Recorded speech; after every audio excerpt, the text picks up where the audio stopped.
a special bridal edition of Two-Track Tombstone with me, J. Tombstone. This is the podcast in which I will explain my wedding. Yes, I was married to a woman. I was 19 when I got married, and, sometimes you meet special people in your life, and you know the minute you meet them that they're a special person in your life. My ex-wife's name is Jelena, also known as Jill, and she and I met in a mall waiting for the Rocky Horror Picture Show box office to open. She was on a date with this other little queen. I don't think he knew he was a queen. I don't know if he still knows he's a queen. I don't know where he is. Anyway. And I was there with my friend. I was still in high school. Jill had graduated high school 2 years before, and she already had a job and her own car, which I was very impressed. I walked up to Jill, and we're waiting for the box office to open to see the Rocky Horror Picture Show. And I said, "Excuse me, do you know what time it is?" And she said, "Now?" Right. Now? What? And with that, I knew we were friends somehow. And we went to that movie together. And then we left the movie together. And I went back to her house. She had just moved into her own little place out of her parents' house. And we spent a good 72 hours at least I don't know if we even went to the bathroom without each other. We just met, and it was like this little whirlwind. And so this is the first song we heard after we met. This is, of course, the opening to the Rocky Horror Picture Show science fiction double feature.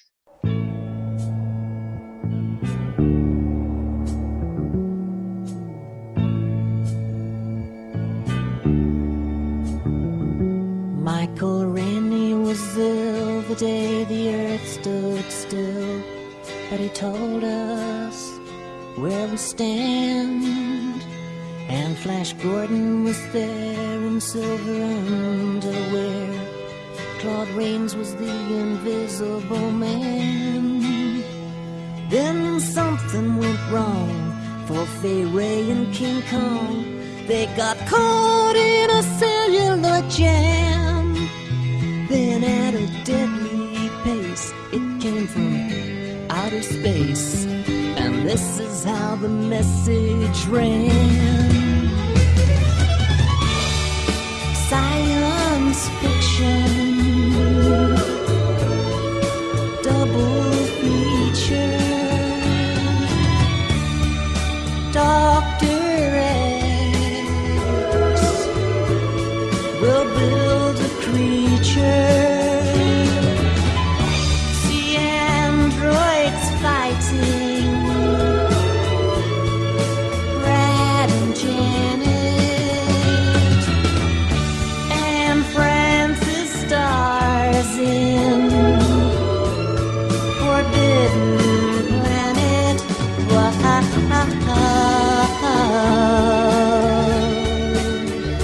At the late night double feature picture show.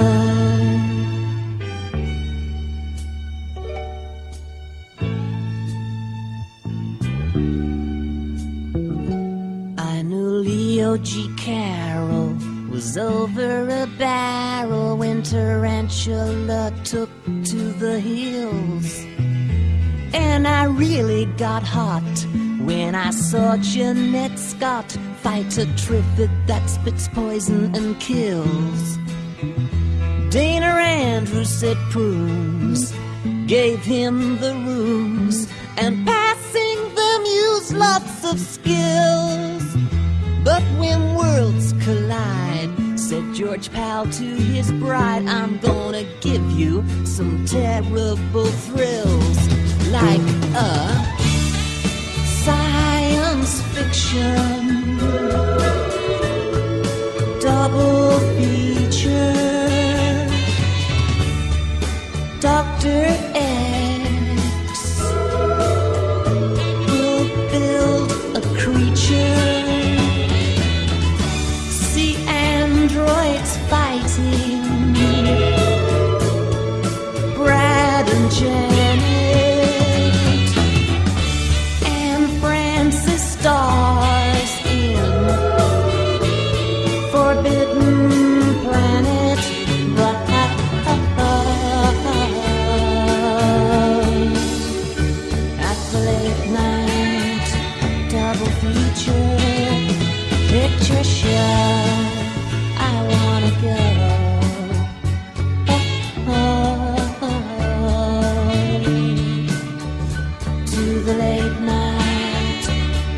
feature picture show by RKO.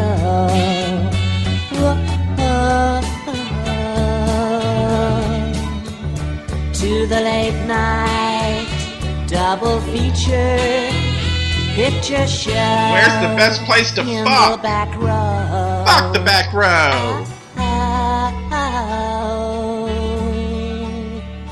To the late night double feature picture show.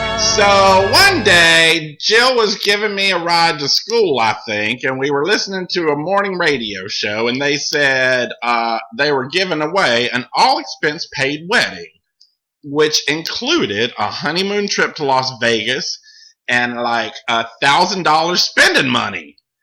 And they said, the catcher, we were like looking at each other like, well, we can go to Las Vegas. Neither of us said anything, but we're both looking at each other like, we can go to Las Vegas.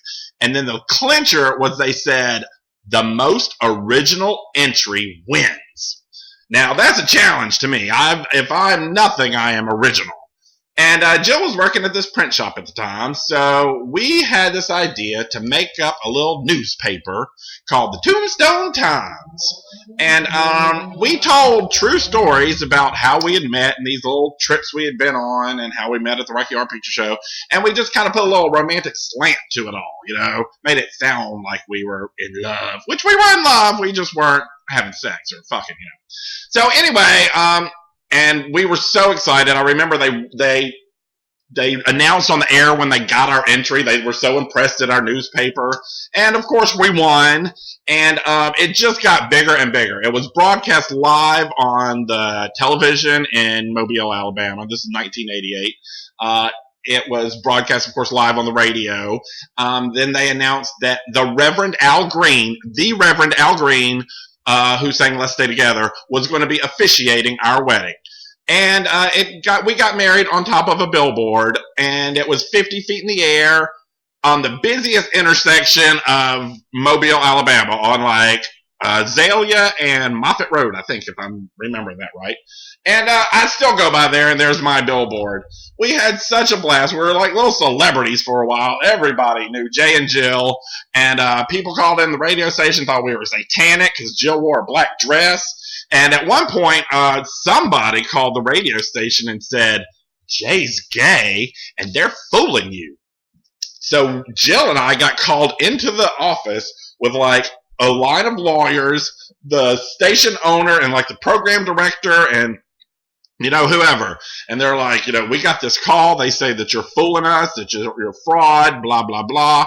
Jill and I sat there smiling like, oh, no, we're in love. And we meant it, you know. We had no intention of ever breaking up at all. And they said, you know, basically they said, well, we don't care. We don't care. What we care about is if you make us look stupid, we can sue you for the full amount of everything we give you. And we're like, okay, fine, whatever the fuck, I don't care. Let's, you know, yeah, we had, and we're like, you know, we knew I wasn't getting married because we all knew I was a big old fag. And she's like, oh, you know, if I ever meet somebody, we can get divorced. And we stayed married for about 2 years. And anyway, and the Reverend Al Green, while I was on that billboard with the two goofy white guys, was the name of the show, sang Let's Stay Together at my wedding. And it's amazing how many people since then have told me, wow, that's so amazing, you had Al Green sing at your wedding. And I was 19. I didn't even appreciate how great it was at the time. I remember I asked him in the limousine. I was in the limousine with Al Green, and I said, what's it like working with Annie Lennox? Because they had done a song together. I feel like a fool when I say that now. But anyway, here is Al Green singing, as he did at my wedding, Let's Stay Together.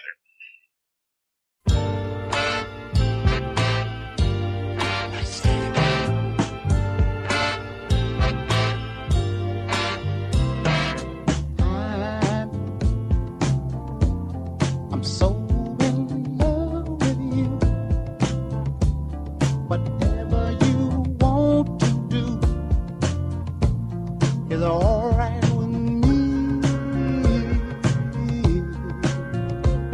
'Cause you make me feel so brand new. My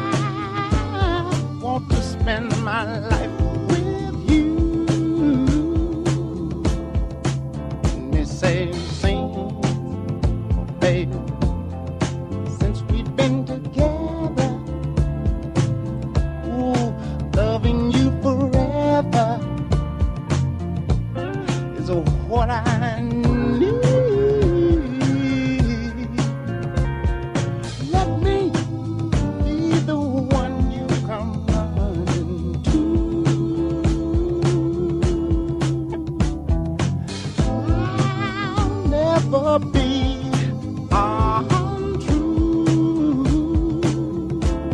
Oh, baby, let's stay together, loving you weather, times are good and bad, happy or sad.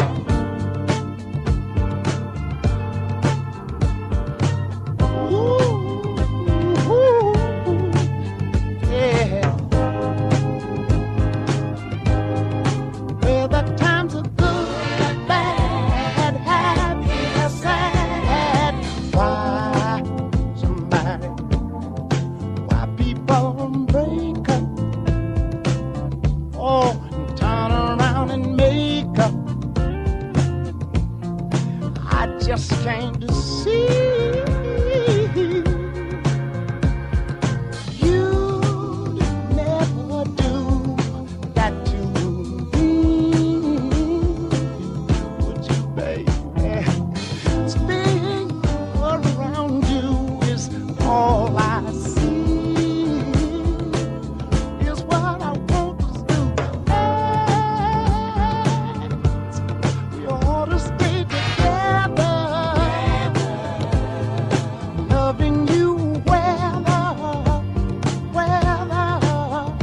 times are good and bad, happy or sad. Come on,